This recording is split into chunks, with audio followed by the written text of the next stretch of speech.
What's going on, you guys? My name's Ty Knots, and welcome to Top 5 Unknowns, 5 terrifying SIRI stories. Number 5. I don't party that frequently, it's just not my thing. I'd rather sit at home and play video games, but a coworker of mine was attending some big rave, and Steph, my girlfriend, is all about new experiences. After about an hour of driving down unoccupied countryside and back roads, we arrive at a large abandoned bar. Thinking back now, it should have struck me as odd that it was abandoned and looking in such good condition. But my social anxiety was kicking in, and I was more focused on acting like a normal, party-going human being. Flash forward about 2 hours and several drinks later, and we're hanging out with a small group of people off to the side of the dance floor. In the midst of conversation, a random girl then appears. She was in maybe her mid-20s with dirty blonde hair, skeletally thin with sunken eyes. "Do you have a phone I could borrow?" she asks. Her voice sounded odd, almost like a growl, but plenty of people have abnormal voices. Without thinking, I responded affirmatively and handed her my phone. She grabbed it eagerly and wandered away just a short distance. I turned back to my friends and just continued my conversation. After a couple of minutes, I glanced over at her and received a bit of a shock. She had the phone to her ear and was speaking to someone, and now staring at me. Unblinkingly, with her eyes so focused, I felt like she was staring through my soul. It was extremely unnerving. We stared at each other for probably 20 seconds like that, all the while her still talking away. After about 10 seconds, I realized that off to the side of my head, around my ear, but on the inside was tingling and stinging. It started out as a minor annoyance, but gradually progressed to outright pain, until suddenly it disappeared at the same moment she broke eye contact with me. She then slowly walked over, handed me my phone, and with a slight smirk on her face and no words, backed away into the crowd. Slightly freaked out by this point, I turned to Steph and told her that we needed to leave. She gave me a puzzled look, but after seeing the expression on my face, grabbed her purse without another word and walked with me back to the car. We got back to the house and crashed for the night. After waking up the next morning, I realized that having a few drinks had probably just made me paranoid. After all, she was just a harmless girl. A little creepy, but harmless. Well, over last week, my phone has started to act pretty odd. Sometimes SIRI will fail to respond to commands. This is relatively new because I use SIRI all the time. Once or twice, she's responded with a normal response out of the blue, saying stuff like, "I can't do that for you." Except these are commands that she would recognize. I've also noticed that my ear seems to be hurting a bit, but on the inside, almost like a pressure headache or something. It must be an odd coincidence that it happens every time I try to use SIRI, but that's getting harder and harder to believe. I'm writing this though because of something that happened last night. I was woken up at about 3 in the morning. Steph was at her parents' house for the evening, so I was all alone, and my ear was killing me. It felt like it was literally on fire. The pain was even making my eyes water. My phone was repeatedly making that beep beep sound that it makes when SIRI is activated. Once I got out of the bed, it stopped, but the screen was still lit up. I walked over and looked, and it was SIRI on the screen. And right there on the screen, plain as day, SIRI's response read, "You've made a terrible mistake. You know that, right? Beep beep." Number 4.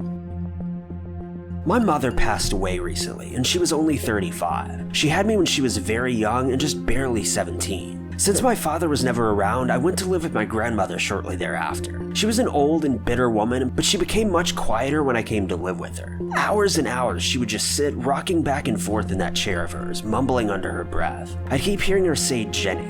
That was my mother's name. Anyway, a couple nights ago, I was having a very disturbing experience. It was around 2 a.m. I was laying in bed trying to get some sleep.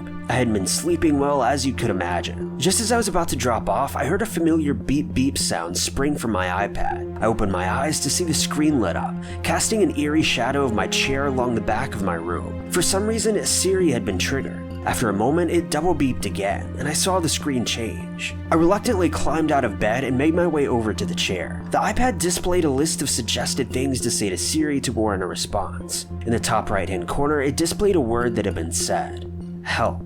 Had I not been so tired, I perhaps would have gotten worried, but at this point I just wanted to sleep. So I clicked the iPad off and reasoned that it must have just been faulty. Climbing back into bed, I heard it double beep again, and after a few seconds, once more. It then spoke, "Talk to SIRI." I was about to get out of bed again when it beeped once again, then said, "You can't?" This is really creeping me out. A double beep again, and then, let me think about that. Finally, it popped up, "Okay, I found this on the web." At this point, I thought that this was enough. Clearly, there'd been some sort of bug in the software, so I got up and picked the iPad up off the chair. I almost didn't read the conversation that was going on with Siri, figuring it would just freak me out. And now I really wish I hadn't. It read, "Why can't you hear me? Talk to Siri. I can't feel my legs." You can't? Why can't he see it? Let me think about that. It then proceeded to do a web search for "why can't he see it." I've now turned my iPad off and buried it underneath some clothes on the wardrobe. I don't want to look at that thing again. It must have been a software bug. It's just too coincidental, because my mom passed away in a car crash and she lost both of her legs. Number 3.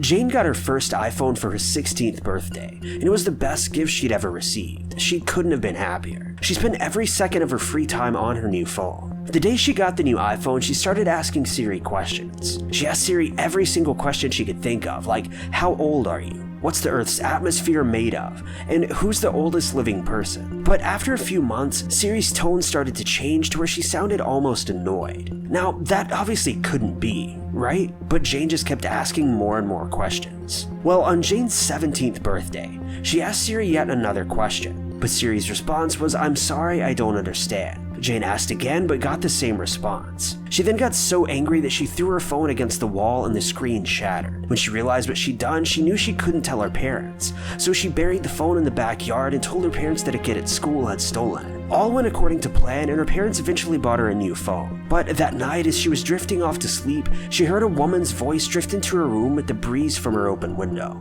It said, "I'm sorry, I don't understand." At the same time, bright blue light started flooding through her bedroom window, the same detrimental electronic blue light that she'd been warned against from countless online studies. Number 2.